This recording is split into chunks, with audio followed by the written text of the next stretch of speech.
আসসালামু আলাইকুম। আমি খায়রুল ইসলাম কিশোরগঞ্জ থেকে আসছি।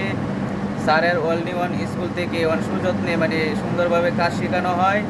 আমি 15 দিন যাবৎ এমআইজি টুজি টুজি হয়েছে, দ্বিতীয় দিনে প্র্যাকটিস করতেছি। আলহাম সবাই আমার জন্য দোয়া করবেন যেন ভালোভাবে সুন্দরভাবে কাজ শিখতে পারি।